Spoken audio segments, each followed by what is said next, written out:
الفل يا مساء الهنا. يا رب تكونوا بخير. معاكم ميرو من قناة ميرو كروشيه، وده أول فيديو ليا معاكم. يا رب يكون شرح بسيط ويعجبكم. وهنبتدي النهاردة هنشتغل سوا حاجة سهلة وبسيطة نبتدي بيها مع بعض. مجرد قلب بسيط ينفع يتعمل وحدات لمفرش صغير أو كوستر، يتعمل منه يبقى وحدات الكوستر، ممكن يبقى ميدالية، ممكن يبقى يتحط في شنطة، يتحط في ميدالية البوك، ممكن طبعا مفاتيح، ممكن يبقى شكل يتحط على كوفرتات أو بطانيات البيبي.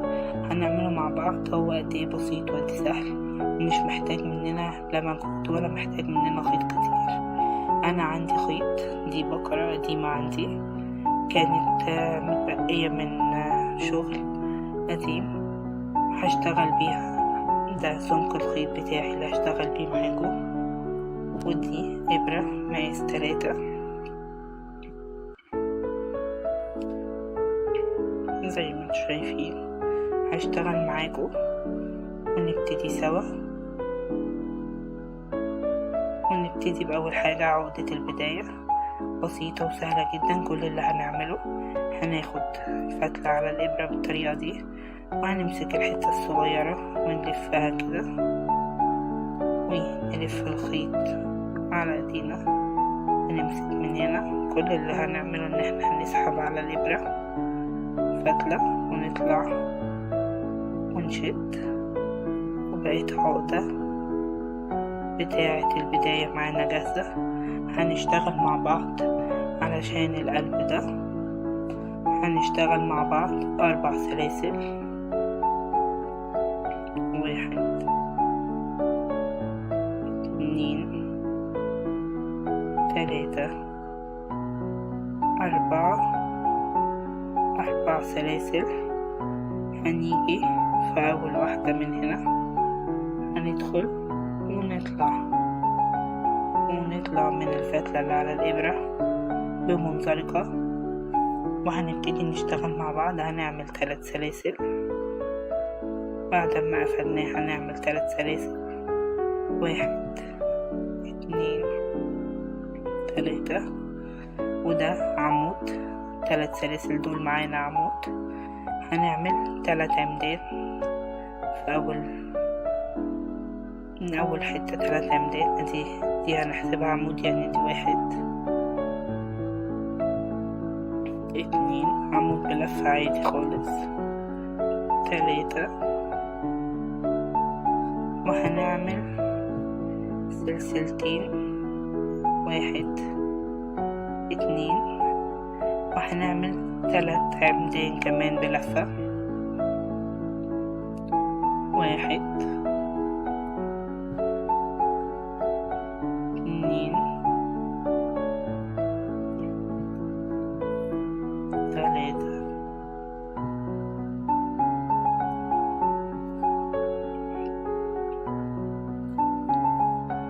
نعمل سلسلتين كمان لغاية ما يعمل معانا مربع. هندخل هنا ونعمل 3 عمدان، 1 2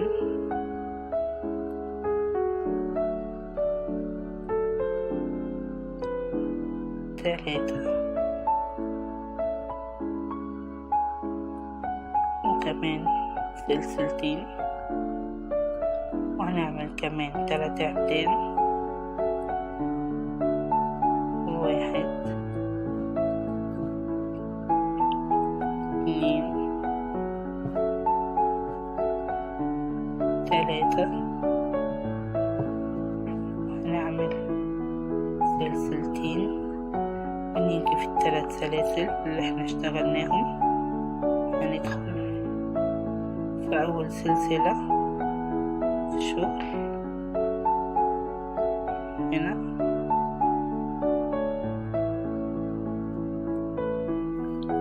وهنعمل منزلقة زي ما انتم شايفين.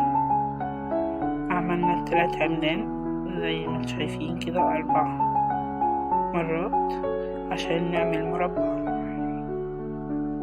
وبين كل 3 عمدان في سلسلتين.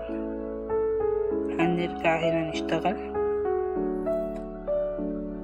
هنعمل 3 سلاسل كمان، 1 2 3 دول عمود، وهنشتغل سلسلة كمان، يعني دول 4. هناخد على الإبرة فتلة وهندخل هنا ونعمل 3 عمدان في مكان السلسلتين اللي احنا كنا بنعملهم بين كل 3 عمدان. هنعمل هنا 3 عمدان، ادي 1 2 3، وهنعمل سلسلتين لان دي هتبقى زاوية المربع. هو مربع جراني بسيط جدا من دورين بس. ونكمل مع بعض. هقول لكم ازاي عملنا بالشكل ده. هنا عملنا 3 عمدان في نفس المكان، هندخل نعمل 3 عمدان تاني بعد ما عملنا السلسلتين. 1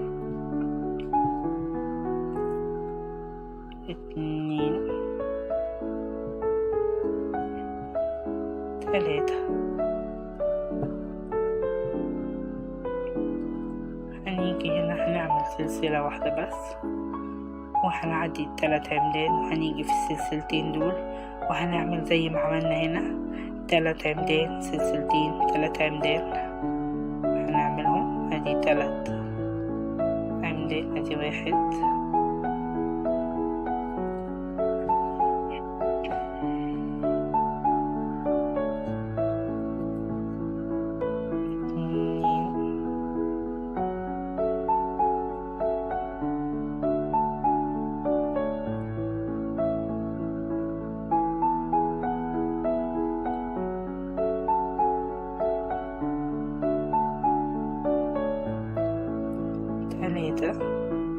هنشتغل السلسلتين بتوعنا زي هنا، وهنعمل في نفس المكان 3 عمدان كمان.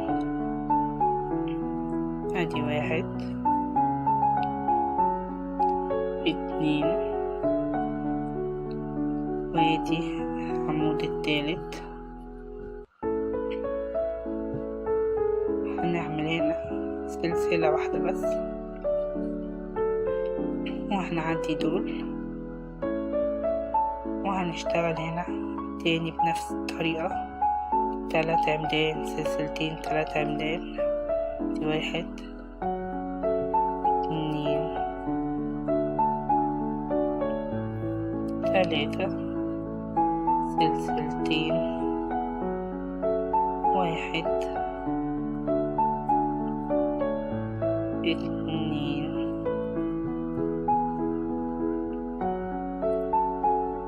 3. وهنرجع تاني نعمل سلسلة واحدة، وهنيجي في اخر واحدة هنا. مننساش ان احنا عاملين دي كأنها عمود 4 سلاسل، السلسلة اللي هي الزيادة اللي هي في النص، و3 سلاسل لارتفاع العمود. فاحنا بدل ما هنعمل 3 سلاسل 3 عمدان سلسلتين 3 عمدان، لا هنشتغل 3 عمدان في دي بس، 3 عمدان سلسلتين عمودين، وهنشبك في التالتة هنا. هتبقى دي العمود التالت بتاعنا. نشتغل 1 2 3 سلسلتين، وهنعمل ادي عمود، ادي 2، وزي ما اتفقنا هنعد 1 2 3. هنيجي في السلسلة التالتة هندخل وهنسحب وهنطلع نعمل منزلقة كده. المربع الجراني خلص، وهنشتغل مع بعض القلب عشان نكمله. عشان يبقى بالمنظر ده زي ما انتم شايفين. هنيجي هنا زي ما احنا واقفين وهنعمل 4 سلاسل، 1 2 3 4، وهنشبكهم هنا اهو في السلسلتين اللي الناحية دي بمنزلقة بالطريقة دي كده. ال4 عمدان دول احنا متفقين انهم ال4 سلاسل دول احنا متفقين انهم عمود. هنيجي هنا احنا عملناهم 4 علشان هنعمل هنا عمود بلفتين. هناخد لفتين على الإبرة، هيبقى معانا 3 زي ما انتم شايفينهم. هندخل هنا اهو في النص اللي هي مكان السلسلة الواحدة، وهندخل ونطلع، وهنطلع من أول 2 ومن اللي بعدهم ومن آخر 2 كده. بقى عندنا عمودين. هنعمل تاني عمود بلفتين زي ما انتم شايفين. ادي أول 2، تاني 2، آخر 2. ادي كده عملنا 3 عمدان. هنكملهم 12 دول 3. ادي 4 5 6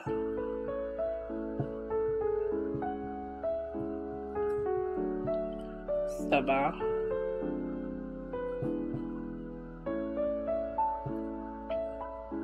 8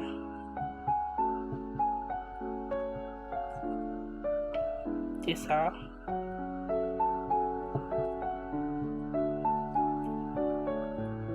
10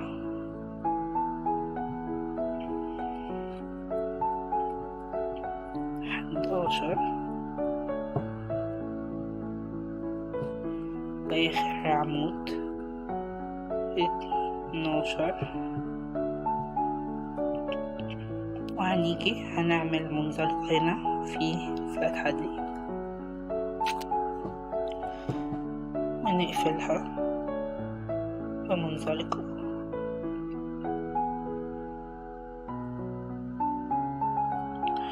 في السلسلتين اللي في جنب المربع هنا، ونرجع تاني هنشتغل 4 1 2 3 4. هنيجي هنا وهنعمل منزلقة وهناخد لفتين على الإبرة وهندخل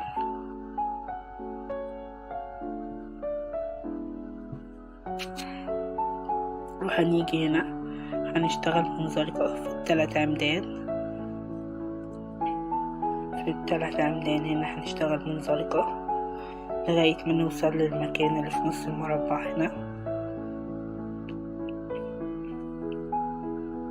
ادي تاني عمود عملنا فيه منزلقة، تالت عمود عملنا فيه منزلقة في المكان اللي فيه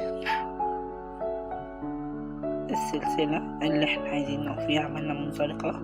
هنعمل 4 سلاسل، 1 2 3 4. وهنرجع هنعمله هنا زي ما عملنا في دي. نعمل كده ونعمل منزلقة ونشتغل، ناخد لفتين على الإبرة ونعمل عمود بلفتين.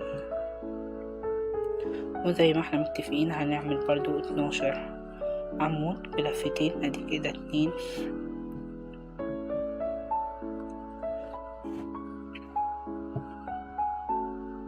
3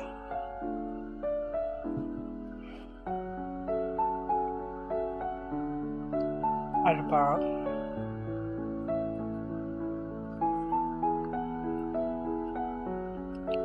5 6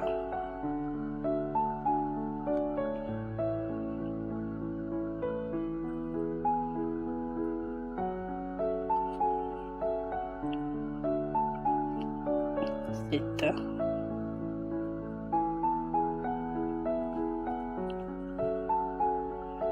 7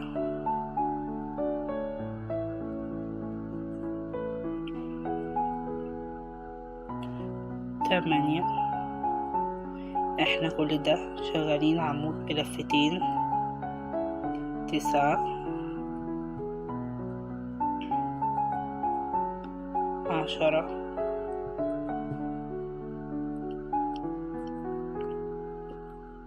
11 12.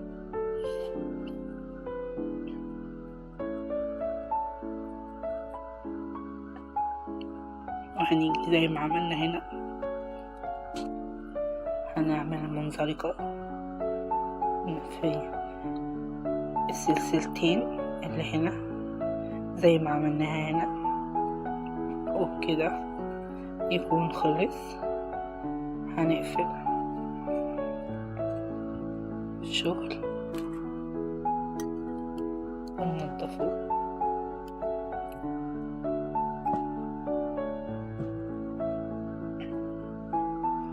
هنيجي هنا هنقص دي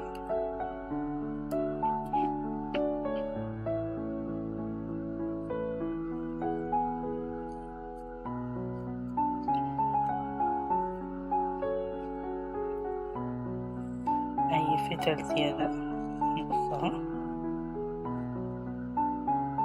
احنا كنا مدخلين اللي في بداية الشغل، كنا مدخلينها مع العمدان ومع الشغلانة دي، هندخلها هنا من ورا كده.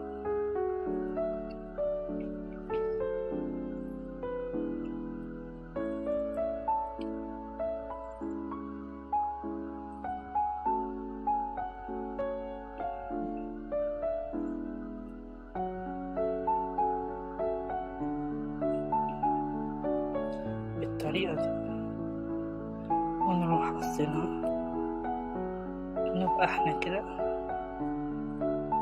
بس تمام. نكون خلصنا القلب بتاعنا بكل بساطة، سهل مفيهوش اي مشكلة. ممكن نشتغله كده يبقى بالطريقة دي، ونعمل 2 كمان ممكن ونقفلهم ونشبكهم، هيبقوا بالطريقة دي. هتبقى فكرة حلوة برضو لكوستر للسفرة أو كوستر حتى للكوباية، هيبقى لذيذ وميدالية. ممكن هنا نشتغل سلسلة تبقى ميدالية. هنعمل عقدة البداية برضو، نعمل كده ونطلع سلسلة.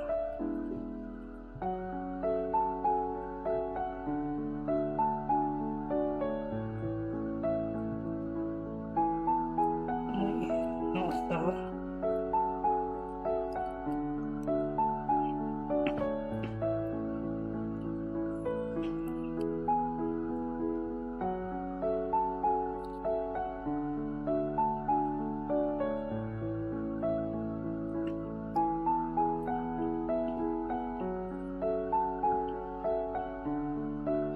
وهنعمل واحدة كمان.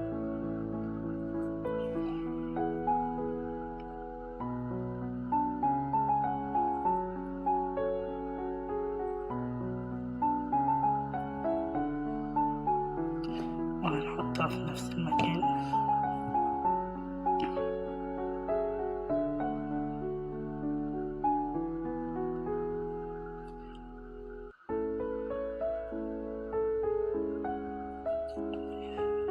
واحد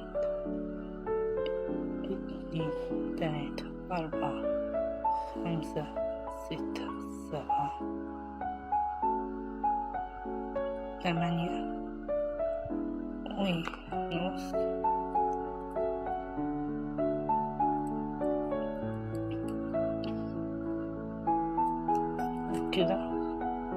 هتتربط من هنا في أي سوستة، في أي